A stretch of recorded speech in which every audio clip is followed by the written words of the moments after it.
because we also have another thoroughly champion. This sounds so good. I haven't sung in quite some time, but you made me sing. Saidi, good evening and welcome. This is Saidi Atibu. He's the coach of the Jinja Hippos. Welcome to the show. Pleasure. Yeah. You need to speak up a bit. He is so pleasure to be here. Yeah. To be here. Thank you for hosting. You're young. You're supposed to be playing. What are you doing even coaching? Like he's coaching these mugged guys. Yeah, and but he's young. He's supposed to be playing. Look at him. It is true. I sacrificed my my playing career to make sure that we have more stars coming from Jinja. That's why I'm here. Okay, Saidi Atibu here. He's sounding very humble, but he's a champion because this trophy is what Jinja Hippos lifted yesterday at Chadondo. They became the first side outside of Cobs, Heathens, Pirates and Impis, which are all Kampala-based sides, to win the Nile Special 7 circuit. The Hippos reached a minimum of 6 semi-finals out of 7 tournaments. These tournaments were played in Toro, in Arua, at Kings Park, at Legends, Chadondo and Jinja. I was in Jinja for the Chabazinga Sevens. I had to be there for some reason. But this is the trophy. They finished top, eventually lost to Pirates in the final of Chadondo, but it did not matter because accumulation of points. That's why it's important that I mentioned that they reached semi-finals in 6 of the 7. I want us to start with the last question I had for James Okello. Yeah. What's the secret? You guys are not supposed to win these trophies. Andrew, belong to Cobs and Heathens every other time. Actually, not just that. They belong to Kampala. It's so refreshing that I almost thought you were going to say it's unthinkable. You know, it's so refreshing to know that we now have a champion from Jinja. Actually, the trophies in Jinja, they just brought it for us here to have a feel. And he has threatened they are not releasing it. So, that's refreshing for me. I think the secret is consistency. We've been knocking. We've been trying, we've been failing, we've not been giving up, and that's the secret. Consistency and just keeping the fire burning. How long has this club been in existence, Jinja Hippos? The club has been in existence from 2013. Oh. Young club. Very young, if you imagine that, if you think of Cobs having started in 1963. Then Jinja Hippos are very young. Yeah. I also know there was a lot of work done by the late Robert Seguya. Yes. There's a time he gave a lot of his time to Jinja Hippos to get them to a competitive level in the 15s. Can you exactly reference what his contribution to Jinja Hippos was in his time alive? Okay, Robert Seguya, may his soul rest in peace. The first reason why we called on Robert Seguya is I remember we were in second year of the Premiership and we're not performing well after a loss, especially with the loss in Walukuba, who are our immediate competitors in Jinja. We lost to them. We had internal issues, injuries, so we thought of someone who could just come and just motivate players. And the committee asked me, who is that person that you think what can we do? I just told them Seguya would be the best person because he's someone that you talk to just now and you get inspired to do what you have to do. You might have the skill and you may not believe in yourself, but when Seguya speaks to you, you'll definitely do what you have to do. Yeah. So I think that was the starting point, and indeed even up to now, because the inspiration, he made players believe that they can do it. They had talent, but they did not have belief. So Seguya brought out that belief in players that they can do it. These Kampala guys are not special. You know. So where do you even get these players? Because we can always reference that in Kampala, most of these players come from Budo, Makerere College, St. Lawrence, Smark, I mean Kisubi and Namiliango. Where do you get these players? Most of the players are Jinja based. Okay. They are based in Jinja, and the biggest percentage of our players comes from the community, because we have people that stay around the rugby club, Dams Water, and then most importantly, Jinja gives us a lot of players as well. So, yeah. No wonder Jinja is starting to win things in rugby. Yes. I saw them in the East Africa Secondary School Championship, and I was thinking, okay, Jinja that's new, yeah. But majority of the players come from around the club, and now we are pushing further into the community so that you can get more people, more players. And I think Isma, the issue about the community, I think needs to be really treated. Emphasized. Yes.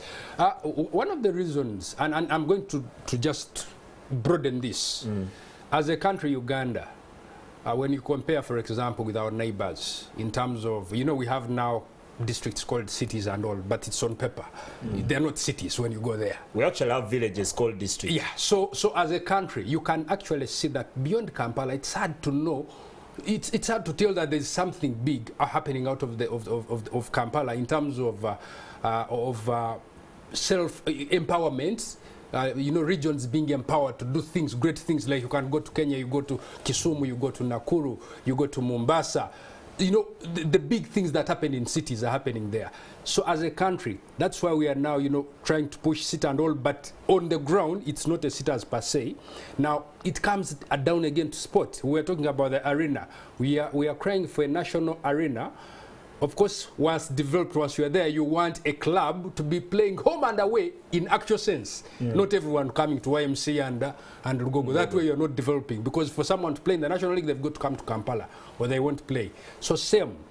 So why stuff like Jinja Hippos is very important. Is very important for me is even the people there actually believe you can win the national title. Like from here, it's not the Kampala people winning it. They can become the inspiration for other community clubs, and we want this to be pushed out so that you have a national title of any sport being decided in Gulu, in Kabale. That's where we want us to go. That's what community ownership, because the Namugongo Blazers story. Your story. Someone comes to, they may not even understand rugby, but they come to support their own. Yes. They're even investing in their own. Now the challenge comes to the administrators. Do you account? Do you put to use what they give you? That's what it Andrew here has been known to me for a large part of the last 12 or 13 years. And he's a stickler. I knew he was going to throw in the administrators doing the right thing. Eventually, there's one thing that I've liked about what you guys at the club are doing. I know your fan base, and the fans actually, Andrew, in Jinja, do contribute quite a sizable amount. They do contribute money to the club. I also know they come together and try to travel to the games to cheer their team and this kind of thing. And those things are very, very important. And you're a technical person. I don't want to go into the things about selling the club. But those things, I think, matter to the players. I've seen before this entire COVID and the injury came, you had actually produced, I think, your first national team player, Maxwell Ebonga. We had Etwao on the African team. Dennis Etwao. Yeah, sevens. And all these things, there must be something you're doing, you as an individual, and sometimes you need to cover yourself in glory. Please do. What is it that you've gone on? You praise the community, you praise Robert Segwe, but there's something special about you, Saidi. The special bit about me, I think, is it's something that people look in me that maybe I don't know about, but I think I just do what I have to do. If I need to share a skill, I will happily share it with maybe he something special about him. He has a special eye for special players doesn't matter the age. His captain is 22 years old, right? Yeah. Aziz Bagalana. Aziz Bagalana. So Comes from a family that actually plays a lot of sport. There's Taufik, there's a golfer, there's, yes. yeah, the kids play. So why the did you football, go for they play him? everything. The kid to captain, you know, top guys. It's because, you know, honestly, me personally, growing up from Chadondo, starting to play when I was a kid, age doesn't really matter because it's what you put out that really matters. And Aziz has transformed to the player he is now, and progressively. So we need to empower. We needed to empower. We have Maxwell Ebonga who could captain the team, but you know, we always want to see the future as well. The future mixing with the young ones. So that is what we want. That is why we made him the captain, because he's the future. Yeah. There's one thing he didn't tell you: the character and discipline. Yeah. Apparently, Bagalana was actually the first person to report on duty for training when the sevens, his team was summoned. So I was like, wait a minute, you're on time? You're the youngest? Okay, one of the youngest. Yeah. You gave him the captaincy. Wonderful, wonderful story here. Saidi Atibu, the coach of Jinja Hippos, the champions of the National Nile Special 7 circuit. 7 legs. If someone beats you 7 times, yeah, you cannot say this was a fluke. This was that, this was that. I actually felt right at the end, and this I noticed from the Chabazinga Sevens, teams were playing very well because teams had lost a lot of national sevens players. You know, the sevens team was very busy, Commonwealth Games, then they went to Chile, then I was with them in Cape Town and that kind of thing. And at some point I felt that their return to these teams disorganized them. Yeah.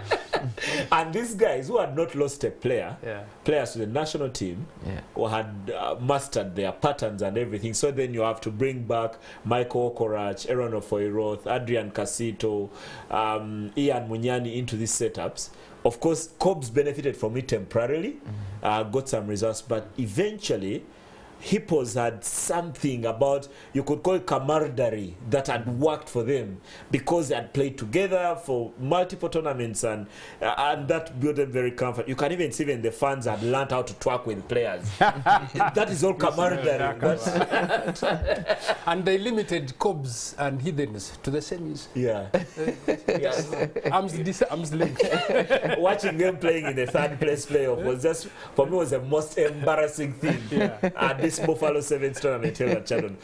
Saidi, it's getting very late. We want to let you go. I know many people in Jinja. Bana Kodeyo are watching the show. Kodeyo, omusada uno tumulese. Mwebale ino kuwangula. Tidio wana bairemba wagiraye, mwebale kuwangula. Echo muli very sure. Na yetu liite sakwa wemisa na kwa antibana. Let's tugemayo kabasi. Kabita kwa mwidinda twabalaga ku kikopo kino bwecha tukibalaze katuyikiro tusobola okujayo twamulaga sports kyesobola okola obwakyabazinga bwatuwagira n'amasomero kale abantu ndidi nti bangi muli ku olwaleero obo n'obubaka bwange gye muli but Saidi, your final word, you don't speak what I was you don't speak what I say. Your final word to everyone involved with Jinja Hippos. I think I would want to first appreciate the media for following us, because at least without you guys, these stories would not have come out. Been told, yeah. So we thank you. We thank our fans. There's a team from the UK for rugby players. BG Alfred, they said I need to say hello to them. So they are also watching right Alfred, now. I've not seen you in several years, but I knew you when you were a kid at Hana Mix and saw you rise through the ranks. Yes. Hope you're living a good life. So everyone watching us, the fans, we really appreciate all the support you're giving us. We promise that this is just the beginning of more victories coming for the club. Wow. I don't win many things, but it feels good to hold a trophy. We are going to take a break. I hope I return with the trophy. NTV Sport Nights. We'll be right back.